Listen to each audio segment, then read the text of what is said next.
I didn't see you there. But keep your eye out, because today we're going to be identifying the Oath of the Watcher's Paladin.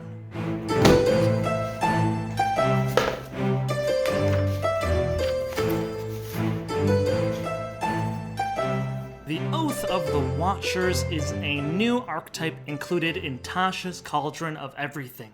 They live on the fringes of society, keeping the mortal realms protected from creatures beyond it that would like to see their way in. Whether it be from the astral sea, the elemental planes, or hell itself, these paladins are ever watching and ever ready to protect those in need. I honestly absolutely love the flavor of this oath.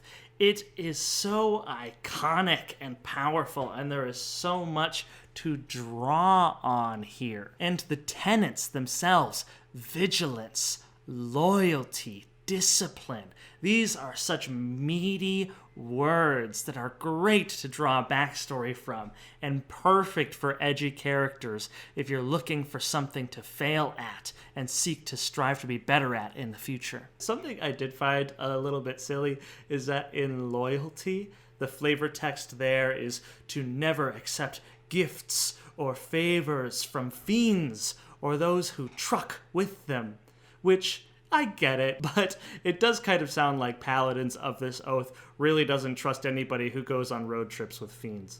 That aside, though, this oath is so dedicated to its flavor, and you will see it pop up in every single one of its abilities. They all mechanically reinforce what these paladins are about. These guys are so cool. I mean, who wouldn't want to play Doctor Strange, but with a big-ass sword? One of the clearest ways that this oath defines that iconic archetype is with their spells. Starting at 3rd level, this oath gains access to Sacred Oath spells. These spells count as Paladin spells for them and are always prepared, not counting against their normal spells prepared for the day. I'm going to go ahead and keep these spells up while I talk about them. I think Wizards of the Coast has done something really smart here. A lot of the spells you'll see on this list aren't necessarily meant for combat. We can see that the first spells they get are Alarm and Detect Magic. I think this is super smart because we all know what a paladin wants to do with their spell slots. They want to smite and keep smiting until they have no more spell slots. So I think having these out of combat options is really useful, because the paladin isn't in a situation where they have all of these spells but maybe don't have anything to use them on. So if they get to the end of the day and they happen to have a spell slot left, it's nice that they can pick up Alarm. And it's definitely useful that they have Detect Magic. Both of these are so in flavor, keeping a vigilant, watchful eye of the area around them. One notable outlier here is Moonbeam, which is an interesting choice. It's definitely a flavorful choice, but mechanically, I do not see a paladin ever using this in combat. They have so many other better uses of that spell slot and of their action that I just don't think Moonbeam is going to cut it. However, if you become suddenly aware that there is a shape changer in your midst, all of a sudden this spell is really helpful and really good for the paladin to have always prepared. That being said, I can't give too much credit to circumstantial spells, but it does fit into the flavor, and there are a lot of really good spells here, so I could forgive it. The fact that this paladin gets banishment is great. Counterspell is awesome.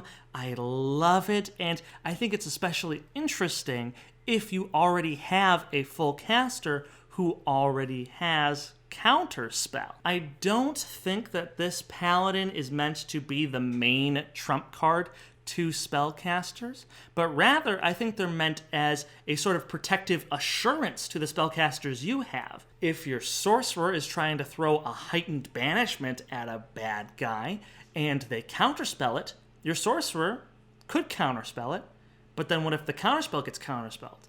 then this Paladin has a counterspell to the counterspell to the counterspell. Overall, this Paladin has a lot of Overwatch, generally protective abilities, and that's why I think it fits into this niche. Another outlier here is Aura of Purity.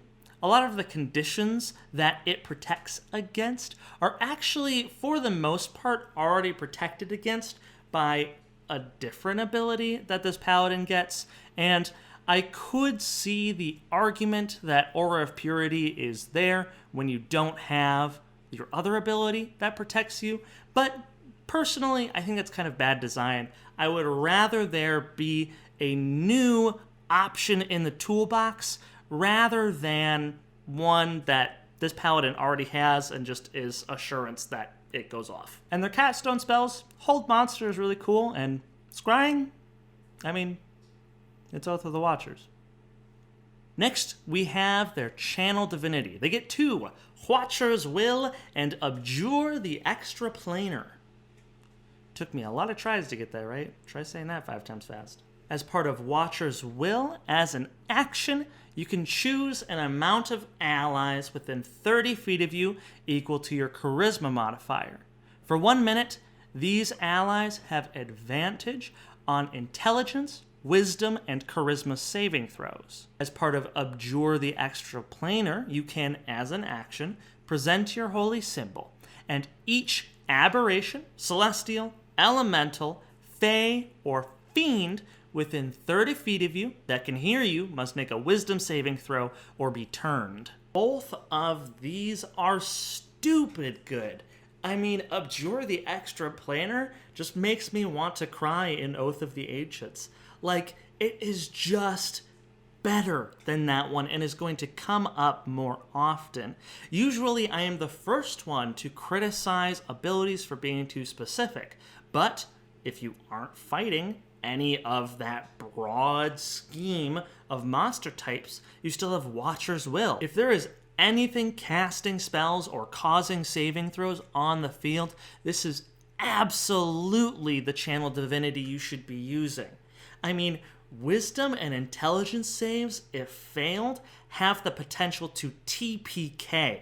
I mean, those are usually nasty effects, so having advantage on those is really awesome. This will synergize with another ability later in the archetype, but it also synergizes with the Paladin class itself, because at 6th level, you are adding your Charisma modifier to all saving throws, to anyone in 10 feet, and that is so good. Your Barbarian is going to love you.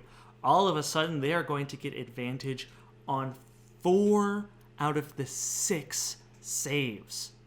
Just because you're there. Just because you're looking out for them. We know that advantage mathematically is about equivalent to a +5 when it all shakes out. So even if you have an okay charisma, that's looking at a +7 or +8 to those 3 saves. This archetype really shines in campaigns where you are fighting the extraplanar monsters that it was meant to fight. Things like Fae or Fiends that are trying to charm the field, or Mind Flayers who really like to use that intelligence saving throw for a really nasty effect. If you aren't fighting these creatures, then there's an okay chance that some of these abilities will come up. But if you know that your DM is about to run Descent into Avernus or something of the like, then this is a must pick if you're thinking about Paladin. Next up, we have Aura of the Sentinel.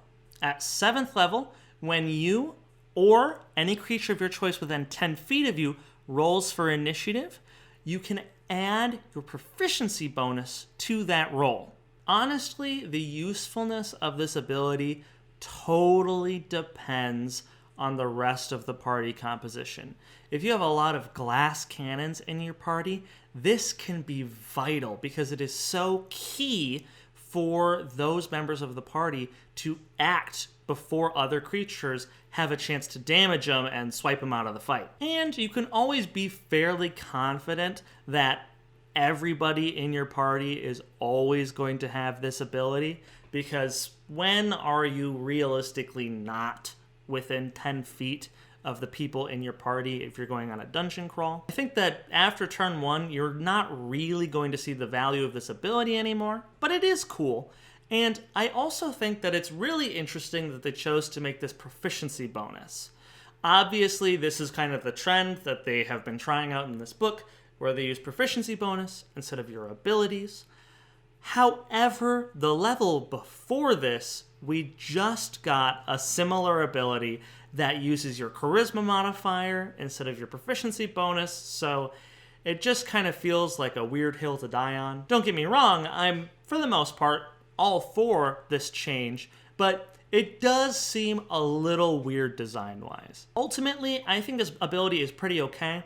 Something that would have probably taken it to the next level for me is that if it also prevented you guys from being surprised. I know that's pretty good, but it totally fits into the flavor, and I also think that would increase the value of this when it increases to 30 feet, because I feel like majority of the time you are going to have your party within 10 feet of you when you roll initiative, but if you don't, it's not a huge deal if they don't get that proficiency bonus to their initiative roll. But it would be really cool if anybody within 30 feet of you can't be surprised. At 15th level, Oath of the Watcher's Paladins gain access to Vigilant Rebuke. When a creature within 30 feet of you succeeds on an Intelligence, Wisdom, or Charisma saving throw, you can expend your reaction to have the creature that forced that saving throw to take 2d8 plus your Charisma modifier force damage. See, now here we are, back to charisma modifier. That's really weird. I think this ability is pretty good if those saves come up. The problem I have with this is it is entirely dependent on the DM for this to come up.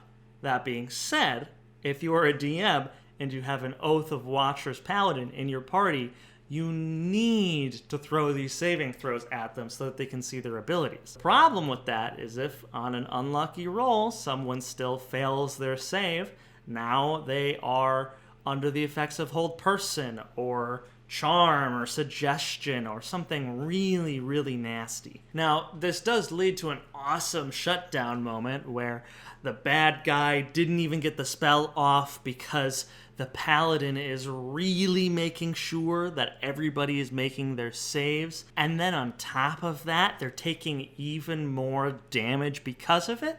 That's really, really cool. And it's great that the Paladin has a semi-ranged option too. But I do wonder if, as a 15th level Paladin, I wouldn't want to save that reaction for an attack of opportunity, since I can smite with those. It's definitely something to consider. This brings us to the final Oath of the Watcher's ability, Mortal Bulwark. At 20th level, as a bonus action, you can manifest a spark of divine power, giving you the following abilities. You gain True Sight to 120 feet. You have advantage on attack rolls against aberrations, celestials, elementals, fays, and fiends. And when you hit a creature with an attack roll and deal damage to it, you can cause them to make a charisma saving throw. If they fail, they are banished from this plane and sent to their native one if they are not currently on their native plane. Once you use this ability, you can't do so again until you finish a long rest or expend a 5th level spell slot to do so again. Now, it's 20th level, so I can't look at you in the camera lens and say that this is a make or break ability for the archetype, because you're probably not going to see it, more than likely. If you are, though, you better hope you are in a Descent into Avernus or a Princes of the Apocalypse style campaign, because otherwise, this 20th level capstone isn't gonna come up, really. I mean, True Sight, sure, but it's for a minute. And everything else in this is specifically to affect extraplanar creatures. Which, what did we expect? It's the extraplanar Paladin. They're supposed to be really good at fighting extraplanar creatures.